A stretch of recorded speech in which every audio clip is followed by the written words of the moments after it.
Hey there, Zesty Boys, and welcome back to the Zesty Podcast. My name, of course, is Tony Shire, and again, I am alone here just for you. My sensual, my soft, deep man voice is going to talk you to sleep while you are driving, because that is what we're here for. We're trying to reduce the population of the Zesty Podcast listeners, and the first step to that is me recording an episode by myself.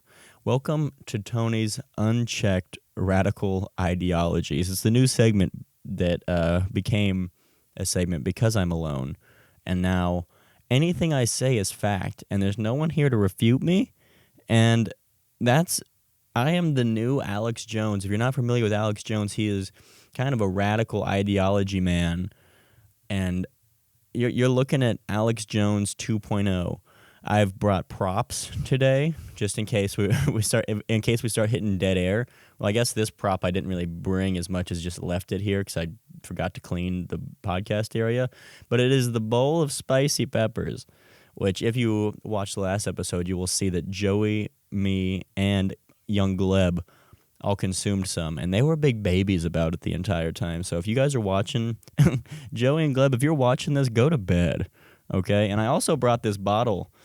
It may just look brown to you if you're watching the video, and if not, I will describe it to you. It is 2 ounces of chia seeds that were soaked in water for 2 days as to make them more drinkable, and I tried drinking some earlier, and it was one of the worst experiences of my life. But there is also like 26 grams of fiber in this water bottle, and the average human is supposed to consume around 30 grams of fiber per day. And the average human in today's society, at least in the United States, is consuming 15 grams of fiber. That's not good for your colon. So this is me taking a toothbrush into my colon if I can finish this entire bottle of chia seeds, which I'm not sure that I can because I drank maybe a quarter of it earlier and felt like I was going to vomit the entire time because it makes your stomach have like what feels like gas in it, and you try to burp and then just seeds start coming out of your stomach. And it is one of the most terrifying feelings you will ever experience. So if I start hitting dead air, this is the sword of Archimedes. Archimedes, is that a sword? Who knows? But this is dangling over my head right now. And if I can't think of things to do, I'm going to have to start drinking this chia bottle or eating hot pepper. So it's kind of like being stuck between a rock and a hard place. It's the unstoppable force of peppers meeting the immovable object of 30 grams of fiber that is absolutely, like, I don't know if you can see this because I can't. I'll describe it to you. It's awful. That's what it is. I don't know. I'm not good enough with diction to describe to you the weird half water. It's a lol squid if you watch that episode of SpongeBob where they were making they had the like delivery Krabby Patty ship. I don't know. I can't remember what the episode was called, but they ended up getting Plankton shot them with a chum charger, and a bunch of chum filled the inside of the vehicle they were making Krabby Patties in, and one landed on the grill. And Patrick said, "It's a liquid." And then SpongeBob said, No, it's a solid. And they both looked at each other and said, "It's the lol squid." So that's essentially what this bottle is full of. It's full of lol squids. And that is not the first time that I will dissect an episode of SpongeBob SquarePants. That's one thing that I have noticed in every podcast that I listen to. If they're referencing SpongeBob, and they're like, "Oh, I think this was a thing," and my brain just immediately shoots to the episode because that's all I used to watch was SpongeBob. And then me and my friend Carter, shout out Carter, he does the thumbnails for this. He's a great person, but he also will talk entirely in SpongeBob quotes with me for an entire day if need be. And so we'll get him back on here. Carter, this is your formal invitation to come back to the Zesty podcast so that we can dissect some SpongeBob episodes, because that's what people really want. People don't care. People don't want a Lost podcast. Remember when Lost was popular? That's when podcasts started, and people thought they were weird because they are. And they would just dissect episodes of Lost or Breaking Bad, or Game of Thrones was a more recent one, The Mandalorian. We're going to dissect, start to finish, SpongeBob. Welcome to the Spongy Podcast. I'm your host, Tony Shire. And I'm Carter Jackson, and today we're going to talk about SpongeBob. And that's going to be the intro. So Carter, start reading up on your notes. You're gonna be in here, and we're going to talk SpongeBob all day. I'm just trying to keep rambling so I don't have to consume either one of these objects in front of me. And it's really terrifying. It's like having a lion staring at you. The Lion of Archimedes.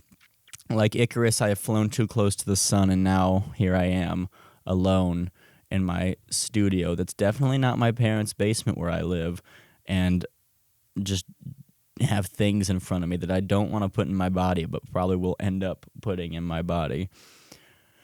Segue, what's a fucking segue? Oh no, oh god. This is already starting. This podcast, of course, is brought to you by the mixtape Santa Glicere 348. Twitch and shout. Are you in a situation where you don't want to put something in your body? Do you need something to talk about? Do you need something to listen to more so?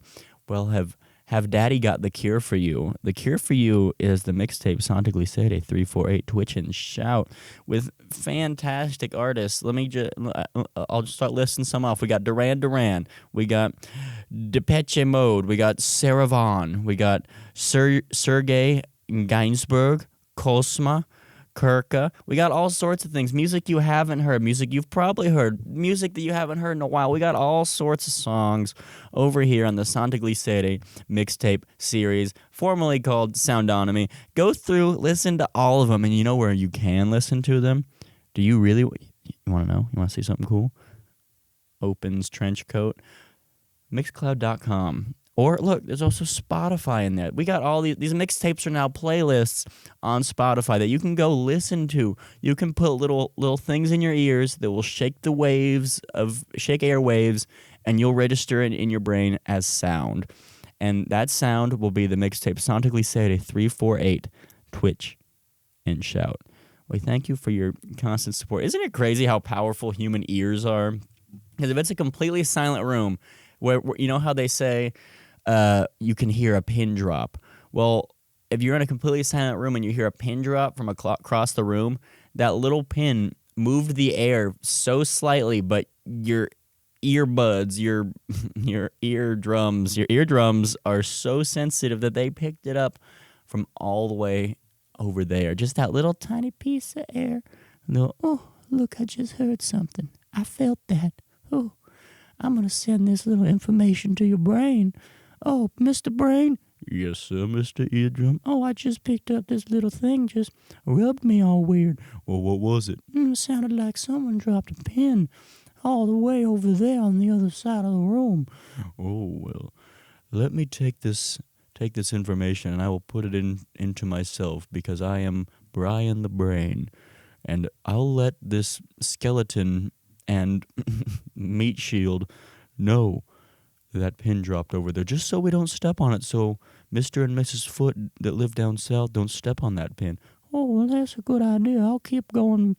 I'll keep watching for things in case we hear other things that break, so that our friends down south don't step on it, or that the two hands don't, if he's doing push-ups, because this guy's real strong. Yeah, Tony, he hosts a podcast. He's real cool, but he's real strong, so he does push-ups all the time. Like, every single time he hangs out with people, he says, hey, you guys want to have a push-up contest? Yeah, I've noticed that he does that. Yeah, it's real weird, but people really see how strong he is. He's real strong, and so he always does these push-up contests, whether it's in a public place, a private place. He does it everywhere. It's almost to the point of where it's embarrassing to look at, but you can't look away. Yes, I've noticed that about Tony. He's really strong, but you seem to be rambling a bit. Were you going somewhere with that conversation? What was I saying before that? Oh, yeah, the hands. We don't want them to put pressure, not step, because that's feet. We don't want them to do push-ups on glass. That's where I was going with that. All right, that was a real long-winded way of getting there, but we got there. Yeah, I know. All right, I'm going to go back to listening for things. All right. And scene. See, that's the kind of content that you subscribe for. That's the kind of content you follow on Spotify for. You know, I could start doing ad reads all the time. People are it's like what's one of the big Nike. They just keep emailing me saying, "Hey, we love your audience. We know that you're the guy," and they keep offering me all these like big numbers of money they want to give me just for a 30-second ad read. But I'm not gonna do that. Why would I do that? Because then this isn't a commercial. You're not tuning into the Zesty podcast to listen to commercials. What the fuck is that? Podcasts are the pure art form. The purest form of art. You're hearing my raw personality. Tony's crazy. Look at this. He said that. That boy's rambunctious. He's irreverent. And no filter on that guy, except that he edits out anything that could make him lose a job, because you got to do that right now when you don't have a job and you don't have tenure. Not that I'm a professor, but he's uncensored, 100% uncensored. And that's what people want. I'm not going to give you ads except for the mixtape Twitch and Shout by Santic Licere 348, because that's not an ad, that's a lifestyle.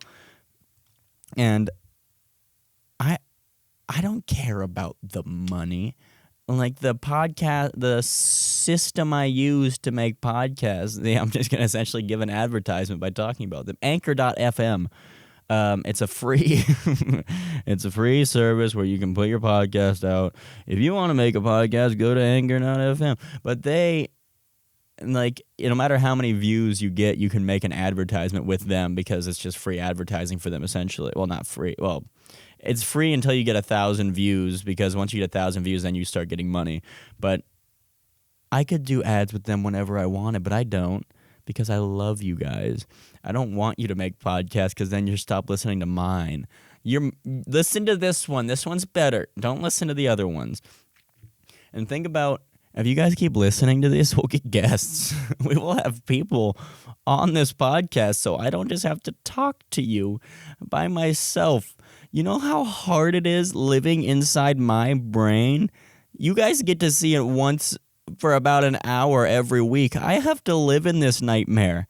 Every single day is unrelenting thoughts that are not even good enough to make my sketch comedy YouTube videos that already some would say are subpar. Just think of imagine getting stung by bees all the time. That's what's happening in my brain. I'm getting stung by little idea bees. Like, why don't you make a video about spatulas? And well, what about spatulas? How is that going to be a video? I should make a video about spatulas. No. I'm actually...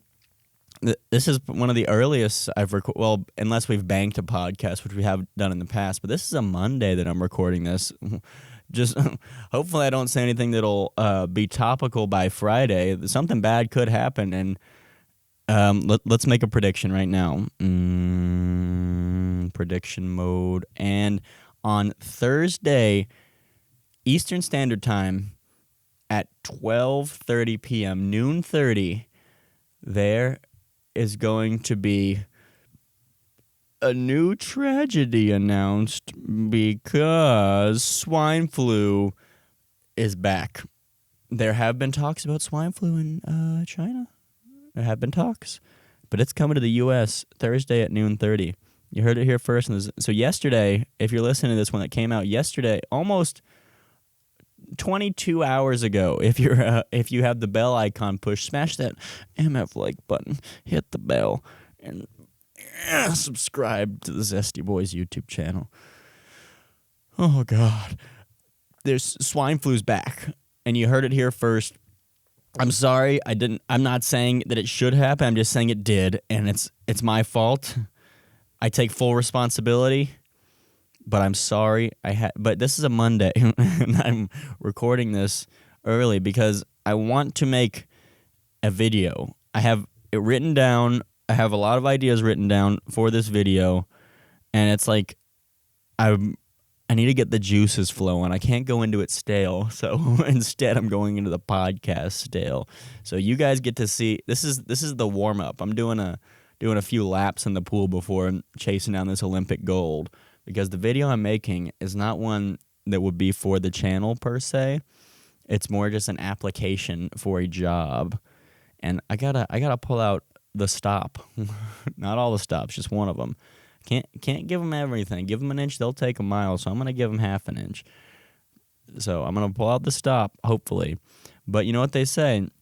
I don't know who they is, but I saw something a long time ago, something to do with psychology. If you say you're gonna do something, you're automatically way less likely to actually do it, because once you say you're doing something, at least if you tell people you're doing something, you already get that little achievement, the little serotonin boost from them saying, oh, that's cool.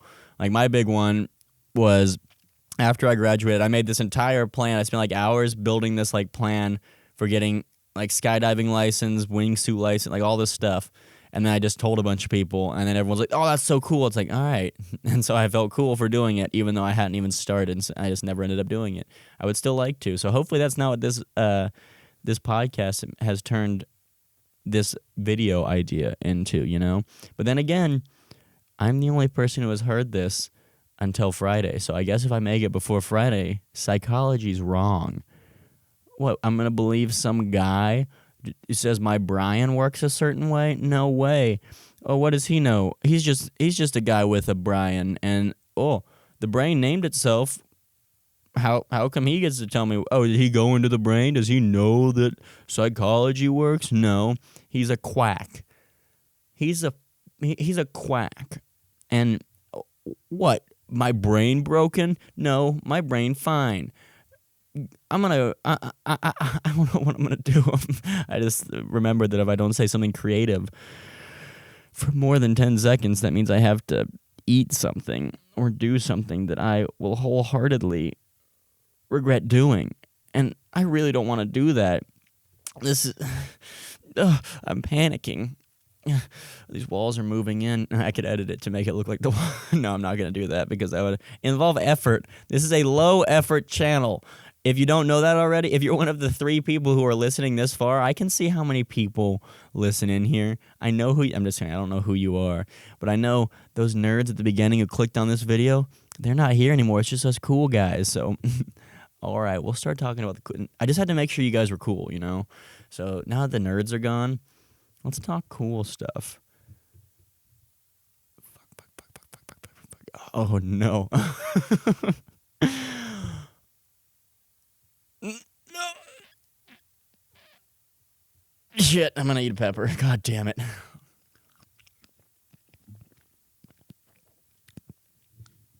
God. Shit. Okay, well now the pepper is in totally, it's swallowed. I froze up. It's put too much pressure on myself. I froze up, and now here we are. We're here in the Fire Nation. If you're a fan of Avatar: The Last Airbender, you will know the Fire Nation are the bad guys, just like the United States are the bad guys. If you do a little research, see how many political regimes the United States has tried to topple by doing assassinations and bombings. They don't teach, for all of my U.S. listeners, they don't teach us anything about what the U.S. has done bad in school, other than like World War I, II, Revolutionary and Civil War. Well, even the Civil War. So Revolutionary, World War I, World War II were the only wars that the United States actually needed to fight. Or not even necessarily needed to, but felt they needed to fight. The other ones were just like essentially illegal police actions that we got too deep into and justified it for no reason. Like the Afghanistan, every war, except for World War I, II, and the Revolutionary War was just U.S. being dicks. And the U.S. has been dicks a lot. They're going to censor old Tony because Tony's getting crazy. This is getting political. This is going to be demonetized. YouTube doesn't want you to know this. And my huge audience is now going to know the U.S. are the baddies. We are the Empire from Star Wars, and everyone's hype about it because we're so big and powerful. And we're just crushing all these little guys. Just like the Empire did. I guarantee most of the people in the Star Wars canon thought the Empire was cool because they ran everything.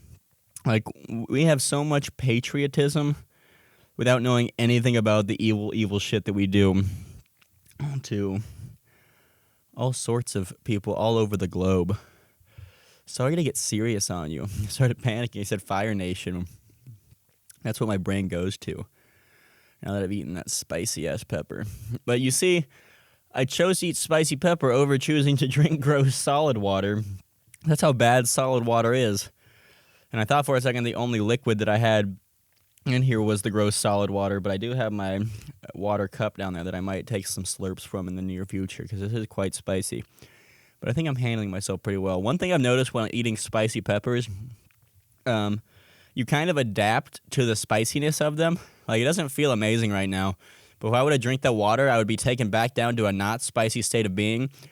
And then when the water effects wore off very soon, I would go immediately back to where I am now, but I would not have been adapted to it at all, so it would make it feel like I had eaten the pepper for the first time. So I've been learning that if you just sit in the slow burn, it's one of the better states to be in while eating these spicy peppers. Though, the best way to get rid of the spice, in my honest opinion, I've tried lots of things.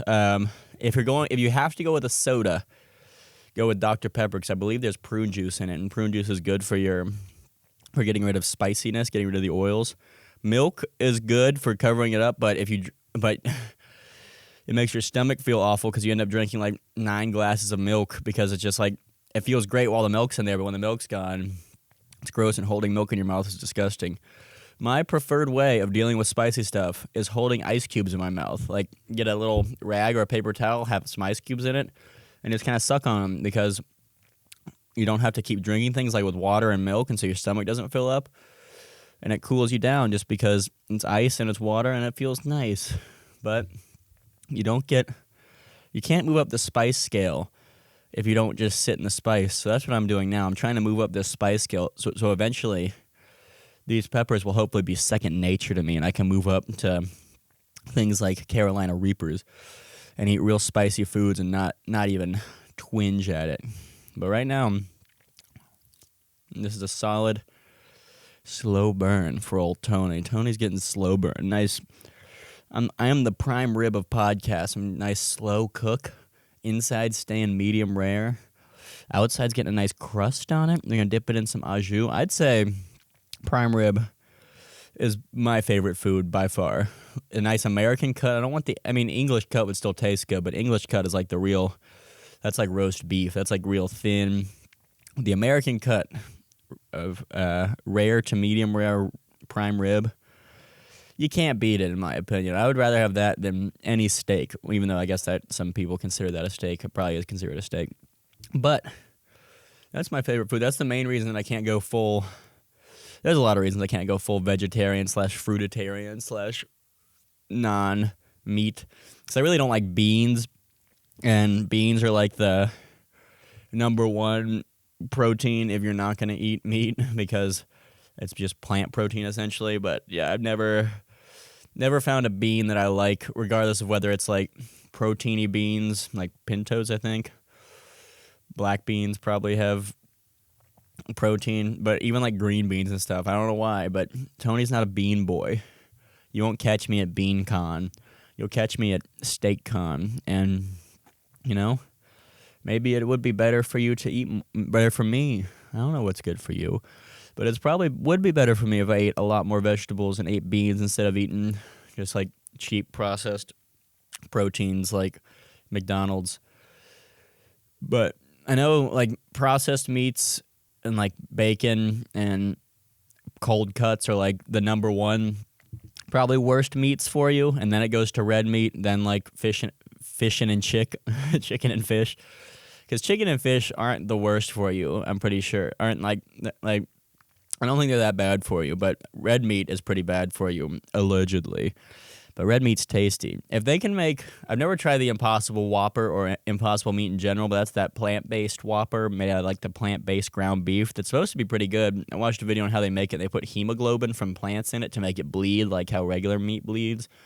And they say it tastes pretty good, so I got to go try an Impossible Whopper. I don't know if that's healthy. It's still fast food, but it's made with the Impossible meat, so it might be healthy. I'm sure it's healthier, I don't know if you can go all the way and call it healthy, but if they can eventually make an Impossible prime rib that tastes and feels like that, if they can get that far with meat stuff, I will go plant-based. I don't, like, it's not the eating the animal that makes me feel, like, viscerally good. I just like the taste and texture of it. Like, it doesn't have to be from an animal. If you can give me a plant that feels like I'm going to Texas Roadhouse and getting a 16-ounce medium rib prime rib with mashed potatoes on the side. What if we do plant-based prime rib but meat-based mashed potatoes? Somehow deconstruct cows to taste and feel like mashed potatoes. It would be the most expensive substitution for an already insanely cheap food. It's the exact opposite. They're trying to make, because meat's super, if you look at like the costs and the costs, energy costs, water costs, everything to get a 1 pound of ground beef, it is way more expensive than like beans or crickets. I wonder how bad like crickets are for you, because I know like if you spent, oh Jesus, in my throat now, but if you put the same amount of like energy into growing one cow as to growing like the same energy into growing crickets, you would have like way more protein, way more like carbs. It'd be way better because you get just so much more out of it.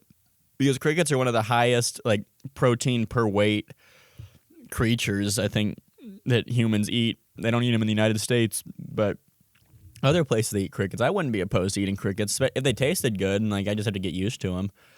But yeah, maybe I should just start ordering some organic crickets and start making some cricket tacos, because I feel like a cricket taco would be one of the more preferable ways to get into eating crickets. Just eating crickets by itself might not be the best, just because it's crickets and it's kind of weird at first. You can't make like cricket cuts. You kind of just have to eat the whole thing. But a nice cricket taco, maybe a little salsa in there, some queso blanco, cilantro, onion, maybe a little Cholula on a corn tortilla. That might be tasty. You never know. And like, it's already crispy. It's like eating a al pastor taco. Get the crispy bits of the pork. That's what a cricket is. Just crispy pork. Come on, man. Cricket omelets would probably be fine. Even if you like ground up the cricket. Well, I don't know what you do at that point. I don't know if you can make like ground beef out of crickets, because I guess they have to have meat in some way, but I think their exoskeleton would fill up the ground. I think it would be more powdery than it would be meaty. But then I guess, are dried crickets like that you eat, are they pre-cooked, or are they just dead? And like, is a dried cricket like smoked or cooked, or is it just a dead cricket that dries up? Because a dead cow that dries up, you can't eat that because that meat's going to be rancid. But is that the same thing with crickets? Do they have to cook them before they dry them? Probably. Here we go. We've evolved into eating bugs. And I will do it. I will eat crickets for you if I had crickets. But people think of eating crickets as like a novelty or like something you see on, well, again, I don't know how in countries where they do eat crickets, I don't know how they prefer to consume them. Because in The Amazing Race, I remember saying they had to eat a bowl of crickets, and it was just a bowl with crickets in it. I don't know if that's how they do it. Maybe it is, and maybe that's just their normal. But I would think that it's like they cook crickets into things. I wouldn't think it's just, oh, here's a plate of crickets, honey, dinner's served. I would think it's like, oh, tonight we're having a cricket omelet, and it's just a meat. It's like putting ham in an omelet. It's the second time I've compared crickets to pork. It's gonna happen. It's gonna be the new pork.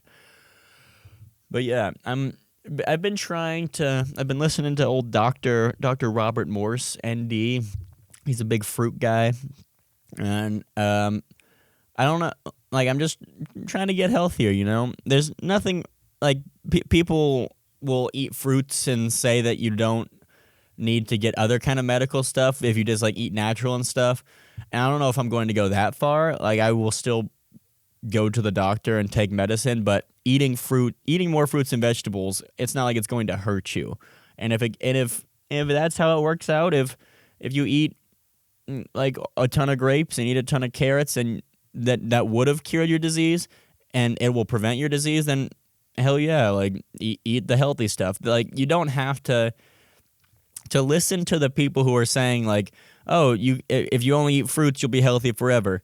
If you start eating a lot of fruit, it can't hurt you, I would think. I don't know. Maybe it can. Maybe it'll give you stomach ulcers. But then again, I'm no doctor. I don't believe in doctors. And it's like going back to that brain guy. He's just some guy. Every science was once a pseudoscience. No one believed Galileo when he said the Galileo things, you know? What's the next thing that people are going to be in 50 years? People are going to be like, holy shit, they were doing that to people. Like, what's the next lobotomy? Because now if you look back at lobotomy, it's like, oh my God, that was horribly unethical. All these people, like, how do they think that was normal? What's going on right now that's the next lobotomy? What's the product right now that is like one of the commercials that I've seen a lot for Roundup?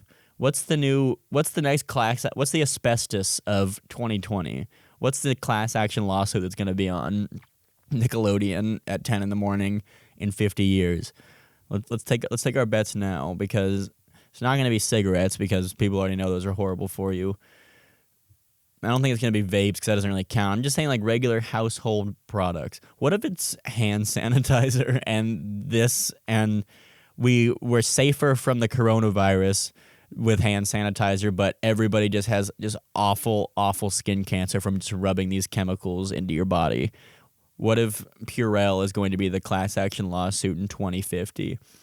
That's not my guess. I wanna think of something that might actually do it, because Roundup is literally it makes sense, because you are just shooting poison everywhere. You're shooting random chemicals, and it's a consumer product, has a nice little logo on it, so it's like, oh, this is fine. It's like using Drano is using chemicals that can literally melt a body, like lye, or I think you can go either way. You can use lye, or you can use whatever that acid's called, hydrochloric acid. And if you go to Home Depot, you have to buy it special, and it's in like a bag that has a skull and crossbones on it. But if you're gonna melt a body, be sure to use lye, because any silly Billy knows it's better to use a base than an acid, because an acid, it's gonna melt through everything. A base, it's gonna melt through the body. There you go. You heard it here first, folks. Statistics say 3 out of every 4 Zesty podcast listeners will melt a body at one point in their life, and I'm here to raise the curve of how many people do it correctly. We don't want to flatten that curve. We want to raise the curve. How many people are melting bodies correctly who listen to Zesty podcast? Oh, 87%. There you go. And that's thanks to me. Here you go. When you're in court for melting bodies, you're like, well, how did you know to do this? Make them watch the Zesty podcast, the entire episode. The judge is going to let you off scot-free. Is it scot-free or scotch-free? I think it's scot-free. You're going to be let off scot-free because the judge is going to take off his judge robe. And what's that? It's the new ZestyBoyz merch that, well, at the time, it won't be new. It'll be retro ZestyBoyz merch, because he's listening right now, Your Honor. Or should I say, Your future honor. You two are colleagues in this. Body melter guy, there's 3 out of 4 of you. And then 1 out of 4 people who listen are judges. You will coincide. You all are going to buy the merch when it comes out. When I make the ZestyBoyz merch, this is the official announcement. ZestyBoyz merch might come. That's the announcement. We might be getting merch eventually. And if we do, wear it to your court date. There's a chance the judge will be wearing it under his robe. I am trying to keep as many people out of jail as possible, because jail is fucked up, man. At least in the United States. In places like Sweden, there's cool jail, because turns out if you actually try to rehabilitate people and don't treat them like animals, people actually become good people. But if someone gets arrested for smoking a pot cigarette, gets 10 years and they're kept in a dog cage, essentially, where they have to like fight and stab people to survive and get raped and abused by guards, yeah, they're probably going to be jaded people and probably not going to be happy around other people when they get out. But in Sweden, you go to prison, oh, you have a TV in your cell, there's beds, there's a little kitchen. It's like, you got to stay here because you killed somebody, but, you know? Or you got to stay here because, I don't know, you beat someone up. I don't know what would send you to jail in Sweden. You killed somebody. But for the next 15 years, you're going to be here. You're staying here. But, you know, you're going to have a fairly, not normal life, but it's not going to be, you're not going to be free, but you got amenities. You can go for a walk. This prison is only, it's like a neighborhood you have to stay in because you killed somebody. Like, yeah, if you kill somebody, you should probably go to jail. If you killed somebody, you should go to jail. You should. But, you know, unless a judge is a ZestyBoyz listener, I know I'm contradicting myself, as I've been known to do. But why'd you kill somebody? It's not like, are people inherently evil? If they're inherently evil, then if you were born and your brain says need kill, should you be in jail? No, you should be rehabilitated. If it should be preemptive. Everyone should get therapy. Therapy is probably one of the best things you can do for your brain. Saying someone who has never been to therapy, but I'm very pro therapy. I would like to go to therapy, but if you should go to therapy and figure out why you want to kill people. You know, let's talk about it. Let's figure out what's wrong with your brain. We can figure out solutions, strategies to get it so that that's not how you feel. Because if you're born that way, then why should you be put in jail forever if you can't control what your brain feels? You should be put in jail and then rehabilitated. You should talk to therapists, talk to psychiatrists, talk to people, and work it out so that you won't feel that way anymore. You need to be rehabilitated. You need to be away from society because you killed somebody, at least until your brain works again. And if you're raised to kill people, if your brain would have been a normal brain, and then you just had if something in your development made you want to kill somebody, then if you do kill somebody, then when you go to jail, you should talk to therapists or talk to brain wranglers, whatever nomenclature the brain wrangler prefers. You should talk to those people and figure out why it happened and work through strategies so that it doesn't happen again. Because prison people, are they inherently bad? Well, then how are they? If someone's inherently bad, if they were born evil, why do they deserve to be in jail if you haven't given them proper outlets to talk about and figure out what's wrong to keep them from doing quote-unquote evil actions? And if it's a learned thing, can it be unlearned, or can it be learned to properly deal with it? Prisons should be places where people become it should be a rehabilitation center, essentially. Because if you're someone who was born with a stabby brain, or you were raised to have a stabby brain, if you stab someone, you go to the jail, and you stay there until you are rehabilitated. Because if you're stabby right now, you could still be stabby, so we can't keep you out here because you might be stabby. But we're going to send you to this place. You got to go because you're stabby. But they're gonna figure out why you're stabby. They're going to give you ways to not be stabby anymore. They're not just going to give you, hopefully they don't just give you a pill that makes you not stabby but also turns you into a zombie, because there's problems with that also. But hopefully they should give you exercises. They should help you figure out why you're stabby and give you strategies and just things you can do and work with you, not on you, to be less stabby. And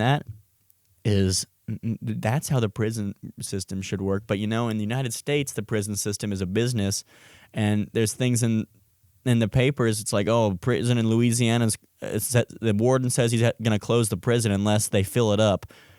People should be happy that prisons are closing because there's not enough people. There's not enough inmates. But, they're all private prisons, or not all of them, but a lot of them are private prisons. And so this warden's making millions of dollars a year off of having essentially slave labor, because, we'll make some gravel. We'll go do all this stuff. The state will pay me to go do etc. And I'll use this prison labor where we pay them $1, or not even, probably like 25 cents an hour. And if you don't work, your sentence gets longer. And it's like, I don't know. What can one person do about it? You can vote. I'm sure you've heard that before. But what do you... That doesn't feel like much, does it? I don't feel like I have any say in how any of this works. And if you have actual ways that my voice can be heard other than just voting, which I do. If I vote in local elections, vote in national elections, I got my sticker. But if there are other ways that I can help, let me know. If you've got resources, petitions, etc., let me know. I'll do that. I want to be not an activist, but I guess like somewhat of an activist. I'm not gonna complete. I don't know.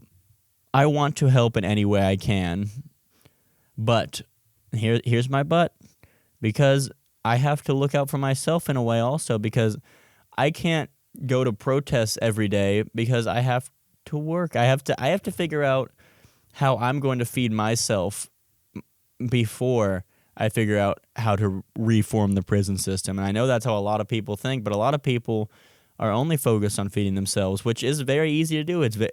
There's not one person who isn't egotistical in some way, because evolutionarily you have to look out for yourself, you know?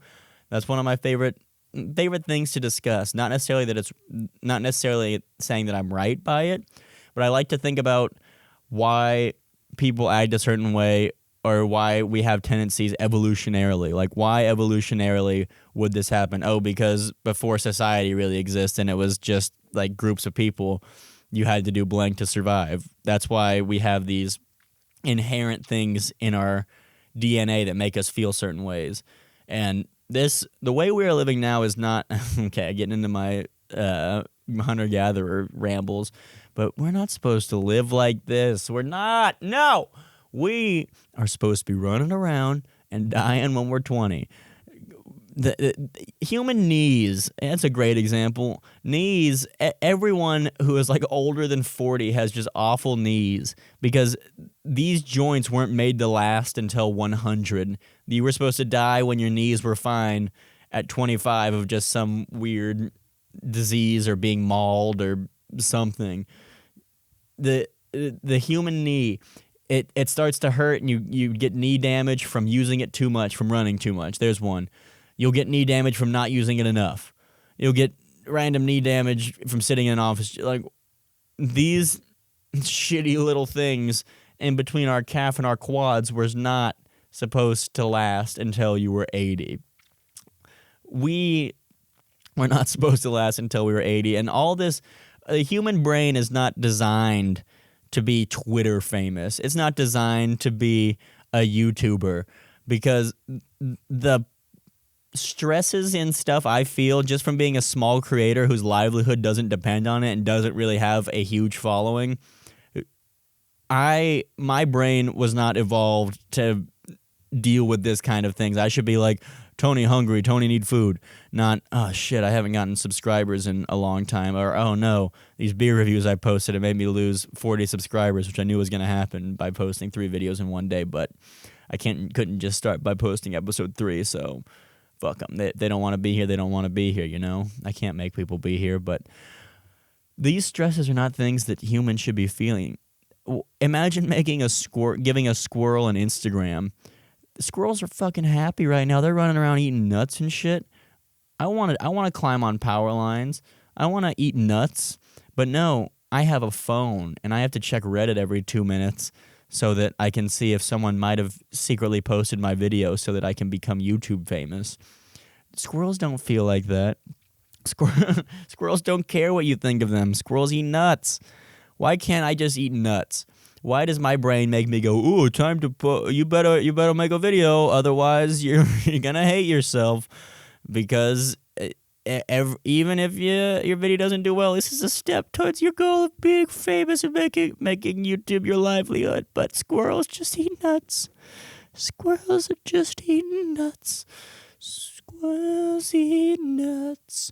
Squirrel. That's a new single I'm working on. The Zesty EP is going to be called Squirrels Eat Nuts.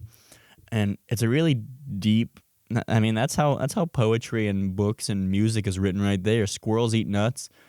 What's that song about? Oh, it's just about squirrels eating nuts. Well, actually, it's about the hardships of the human condition. What we have to do in today's society to feel happy. We weren't designed to work in office jobs. We were designed to run and chase things. Squirrels eat nuts. Squirrels are doing what they're supposed to do. They're adapting to cities. Cities are just a jungle now. It's a different biome. If a squirrel was born in a city, it's just the same as if a squirrel was born in the jungle. It just adapts to what it knows, and they just eat nuts. They don't care what people think of them. They don't. That's not what they're focused on. They're focused on eating nuts, mating, and surviving. I'm focused on trying to be a YouTube, not even YouTube star. And, you know, like Logan Paul and all those people are like the LeBron James of YouTube. They're PewDiePie is a LeBron James of YouTube. I don't want that. I just want to be in the NBA of YouTube. Right now, I'm playing high school ball. You know, I love my community, and I love how active everybody is in the subreddits and how everyone comments and talks to each other. I feel like I actually, if I were to do a fan meetup with you guys, it would not be awkward at all because I've just feel like I've had conversations with you at this point, and like I have in the comments, and I feel like I know you guys pretty well. And I just want that to be my job, you know? I want it to be my 9 to 5 is making this podcast for you, making beer reviews, making sketch comedy. I don't care about being the most money made on YouTube in 2020. I just want to be, hey, this guy makes $50,000 a year on YouTube. He gets by. He likes his life. That's my end goal, and I'm gonna work for it as much as you're telling me, and as much as you want me to. I'm not gonna stop doing this stuff, you know. Even if I just keep getting 1,000 views on things, even just getting to talk to you guys, it makes me feel good inside. When I see a comment, when I see a little red circle with a 1 in it on my YouTube app, and I get to see someone reacted and cared enough about something I made to take time out of their day to comment something, whether it's just LOL or if it's a paragraph. It's cool seeing that something came out of my brain, my Brian, made you feel enough to where you would comment something. Not necessarily feel good about it, not feel bad about it. It's a thing. Squirrels just eat nuts, man. That's all I'm trying to say. Because those little dots, those little red circles with the numbers in it, that's my drug. I was talking about this the other night with one of my friends, old Jackson. Jackson, go to bed. Every time I bring up someone, I'm just gonna say that. But we were talking about addictive personalities, and like, I'm addicted to caffeine, but it's not like a debilitating addiction. I quit it before for a few months last summer, and I was a miserable week just with the headaches and stuff. But after I got off it, I was completely fine. But then I realized that I like the taste of Coke and Dr. Pepper and didn't want to live the rest of my life without drinking it because I like it. And so I started drinking it again. So I know I can quit caffeine if I want to. I've smoked maybe 3 cigarettes in my life and hated it every single time. I've done things like all these things that are like, I'm addicted probably to fast food also, which is probably one of the worst ones, heart disease and all that shit. But all of these things I've done that have been known addictive things, I haven't got addicted to. Alcohol, have not got addicted to at all. I wish I was at this point because it would make my life so much easier. Just getting drunk is just such a difficult thing for me. But the thing I am addicted to is not, I wouldn't say it's not clout, but just like getting comments, getting likes, getting views. Like that is the dopamine boost. Like it was really bad when I first started like posting stuff on the channel, a lot of YouTube haiku stuff back in like the fall, early winter. So I was posting a video every other day, and I would just sit there and refresh to see if I was getting subscribers, because I'd get like, so I'd make those little videos that would get like 300 upvotes or less on YouTube haiku, and so I get like 10 subscribers per video. It was like, just refresh, dopamine hit. And then I think the reason that I got really sad and was just not feeling great towards the beginning of this year was because that's when I started making longer videos and stopped posting every other day, like little short ones, because I wanted to make longer videos that I liked more. Because I much more enjoy making the longer ones just because they're fun for me, and I find them more enjoyable, so I figured I'll make those. But you can't post those on YouTube haiku, which is probably the best community on Reddit for growing a small YouTube channel. But videos is an awful place to grow. But videos is one of those places where if you get a big one, it's one of the best things that can happen to your channel. I've seen tens of YouTubers, and I can't say more than that, but people who were my size made one video, got 40,000 upvotes on Reddit, and then had 50,000 subscribers from that, or 30,000 subscribers, and then just moved. Once you get like to a certain size audience, then people start sharing your videos for you, and then it's exponential at that point. Like I saw someone who had sub 10,000 subscribers. I was subscribed to them. They made one video that boomed on Reddit, got I think like close to like 40,000, 50,000 upvotes. It was on the front page of videos, and that I think I just inhaled a seed. That was on the front page of Reddit probably in November, and they're at 215,000 subscribers now, and that was like 8 months, something like that. So that's the grind I'm doing right now. I'm making longer videos that I enjoy making more. I find them more funny than the short ones. Then like I made the gold one with my friend Ben. I just really enjoyed that one.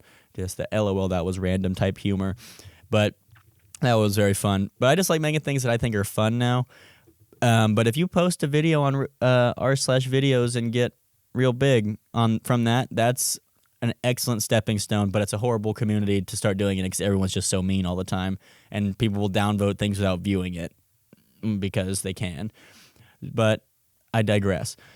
So I started making these longer form videos, and then I stopped getting subscribers. Like I've been hovering right around 5,700 for probably 6 months now, and so I stopped getting those constant dopamine hits that I was getting. I stopped getting the big views. I stopped getting all this stuff, and so all of the like serotonin and dopamine I was getting.